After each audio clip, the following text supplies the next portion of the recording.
Last among the three Italy's most wanted dangerous men, Matteo Messina Denaro has been arrested after 30 and a day on the run. Matteo Messina Denaro, now 60 years old, was 30 and below when he committed crimes that has made him to go into hiding for 3 decades. Matteo Messina Denaro is the second among the longest most wanted mafias to be on the run in Italy. Longest on the run being Bernardo Provenzano, who was arrested in a farmhouse near Corleone, Sicily, in 2006 after 38 years on the run.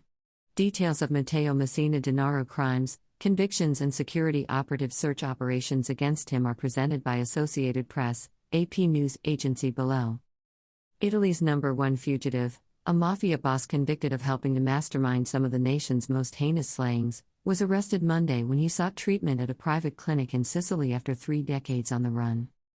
Matteo Messina Denaro was tried in absentia and convicted of dozens of murders, including helping to mastermind, along with other Cosa Nostra bosses, a pair of 1992 bombings that killed top anti-mafia prosecutors, and led the Italian state to stiffen its crackdown on the Sicilian crime syndicate. He faces multiple life sentences that he is expected to serve in a maximum security prison and under the particularly restrictive conditions reserved for top organized crime bosses. He went into hiding a year after those bombings while still a young man, but he was still considered one of Cosa Nostra's top bosses even as a fugitive. Hundreds of police officers were tasked over the years with tracking him, the last of 3 longtime top-level mafia bosses who managed to elude capture for decades. He is now 60, and his health condition helped investigators zero in on him, according to Carabinieri General Pasquale Angelo Santo, who heads the police force's Special Operations Squad. It all led to today's date, when he would have come for some tests and treatment at the clinic, the Carabinieri General said. Authorities did not say what he was being treated for, but he was captured at La Maddalena Clinic in Palermo, an upscale medical facility with a reputation for treating cancer patients, and Italian media said he was undergoing treatment for a year. During an evening news conference, authorities said Messina Denaro's treatment could continue at a hospital prison ward. Investigators said he was unarmed and dressed like a typical patient at the clinic, though wearing a watch worth at least €30,000, about $33,000. He didn't resist at all, Carabinieri Colonel Lucio Arcidiacono told reporters. A pair of Carabinieri officers, each holding an arm, walked Messina Denaro down the front steps of the clinic to a waiting black van in pouring rain. He was dressed in a brown leather jacket trimmed in shearling, a matching white and brown skull cap, and his trademark tinted glasses. His face looked wan and he stared straight ahead. Shortly after his arrest, the sun peeked through and a rainbow could be seen in the sky over the clinic. When dozens of police officers, wearing ski masks, converged on the clinic, local residents knew something big was about to happen. When Messina Denaro was brought outside, applause rang out on the sidewalks. Palermo Chief Prosecutor Maurizio De Lucia told reporters that the fugitive had used the pseudonym Andrea Bonafede and had an Italian identity card in that name. He used the alias, the surname roughly means good faith in Italian, to book a morning appointment at the clinic.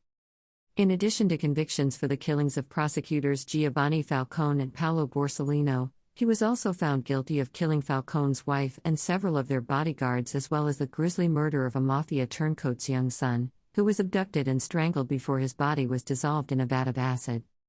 He also was among Cosa Nostra bosses convicted of ordering a series of bombings in 1993 that caused fatalities and damaged the Uffizi galleries in Florence, 2 major churches in Rome, and an art gallery in Milan. We captured the last of the massacre masterminds of the 1992 to 1993 mafia killings, Prosecutor De Lucia said.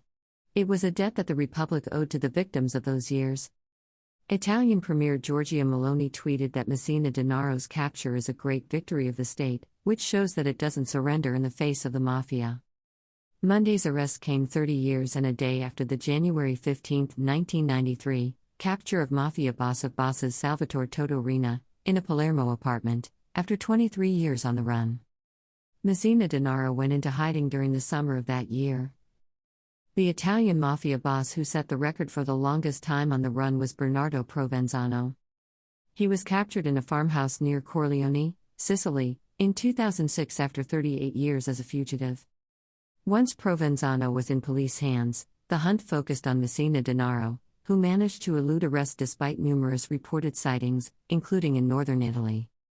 That all three top bosses were ultimately arrested in the heart of Sicily while they conducted clandestine lives for decades won't surprise Italy's police and prosecutors. Law enforcement officials have long said that such bosses rely on contacts and the confidentiality of fellow mobsters and complicit family members to move them from hideout to hideout, supply food, clean clothing and communication, and a code of silence known as omerta. But Messina Denaro, besides staying in hideouts in Sicily, also traveled abroad while a fugitive, including to Marseille, the French port city, where he underwent surgery some years ago, according to investigators. Greater than Italy, Mafia boss Matteo Messina Denaro arrested after 30 years on the run. pic.twitter.com/u9ech2f. Greater than Matteo #Maga #Akadap, at Nicholas62574020, January 17, 2023. Greater than all cheering and clapping, what's the point, someone else just gonna take his place. Greater than Andig, at Andig714928838, January 16, 2023.